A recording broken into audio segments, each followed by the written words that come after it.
Bonjour et bienvenue sur les vitamines du royaume pour cette deuxième capsule sur le bonheur selon Dieu. Nous avons vu dans la première vidéo que nous avions une mission.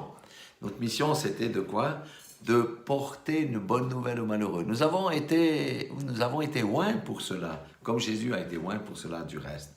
Nous sommes envoyés pour faire quoi? Pour guérir ceux qui ont le cœur brisé, ceux qui sont malades aussi, bien entendu, et pour proclamer aux captifs la liberté et aux prisonniers la délivrance. Amen. Nous avions vu dans la première vidéo que le Seigneur nous dit, c'est notre identité, nous sommes le sel de la terre et la lumière du monde. Et nous avons vu que notre but, c'est d'amener les gens aussi à déposer les fardeaux aux pieds de Jésus afin qu'ils prennent leur joug. Alléluia. Nous allons aller maintenant dans un fameux sermon, c'est le sermon dit des béatitudes, dans Matthieu chapitre 5, à partir du verset 1. Je vais lire. Voyant la foule, Jésus monta sur la montagne, et après qu'il se fut assis, ses disciples s'approchèrent de lui. Puis, ayant ouvert la bouche, il les enseigna. Amen.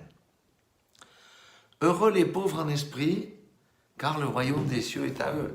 Dieu va s'adresser à un certain nombre de personnes qui aujourd'hui ne sont pas forcément heureux. Amen. Quand on dit les pauvres en esprit, ce sont les personnes qui n'ont peut-être pas, il y a plusieurs choses qu'on peut regarder là-dessus, qui n'ont pas un esprit en finesse, comme on dit, qui n'ont pas une intelligence avec un QI en dessus de tout. Ce sont les gens humbles qui reconnaissent qu'ils ont besoin de Dieu, qu'ils ne sont rien.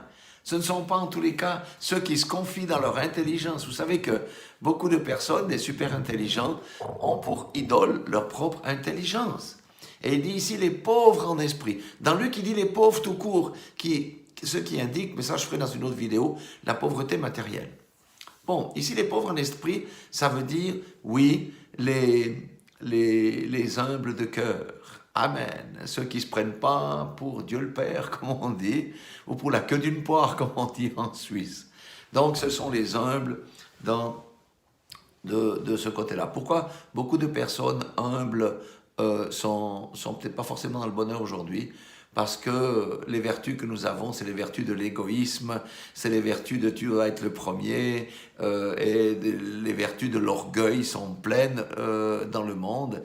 Et les hommes ne peuvent pas supporter ça. Donc le Seigneur dit, heureux les pauvres en esprit, car le royaume des cieux est à eux. Vous voyez, ça vaut la peine de se confier en Dieu, de ne pas se confier dans son intelligence, de se confier en Dieu pour toute chose, en reconnaître notre insignifiance, parce que le royaume des cieux est à nous, c'est ce que dit la parole. Heureux les affligés, car ils seront consolés. Amen. Dans ce monde, il y a beaucoup d'affligés. Pourquoi? Parce que nous sommes dans un monde à deux vitesses, les pays pauvres, les pays riches. À l'intérieur des pays riches, il y a ceux qui dominent, ceux qui sont dominés. Il n'y a rien de nouveau sous le soleil. Il y a des gens qui sont affligés par les autres. Il y a des gens qui sont affligés par les circonstances de la vie. Il y a des gens qui sont affligés de différentes manières. Ça peut être par des maladies. Le Seigneur dit, heureux les affligés, car ils seront consolés. Dans certaines version, j'aime bien, notamment Chouraki qui a traduit vraiment de l'hébreu, il ne dit pas heureux. Dans certaines versions, ils disent béni soit. Lui, il dit en marche ceux qui sont affligés. Ça veut dire le message de Jésus, c'est pour embarquer avec lui tous ceux qui sont affligés, les pauvres d'esprit, tous ceux qui ont besoin de consolation. Ensuite, il dit heureux les débonnaires, car ils hériteront la terre. Qu'est-ce qu'un débonnaire? C'est quelqu'un de doux. Vous savez qu'aujourd'hui, manifester la douceur, c'est pas une qualité. Dans le monde dans lequel on est, ce sont les violents. Il faut être le premier, il faut marcher sur les autres. Et il y a des hommes doux. Et un homme doux, qu'est-ce qu'il fait? Il ne sait pas se bagarrer avec les autres. Donc, dans cette civilisation du paraître, de l'égoïsme, de la fanfaronnade, eh bien, le Seigneur dit, vous tous les doux, venez à ma suite, car vous hériterez de la terre parce que vous êtes les débonnaires.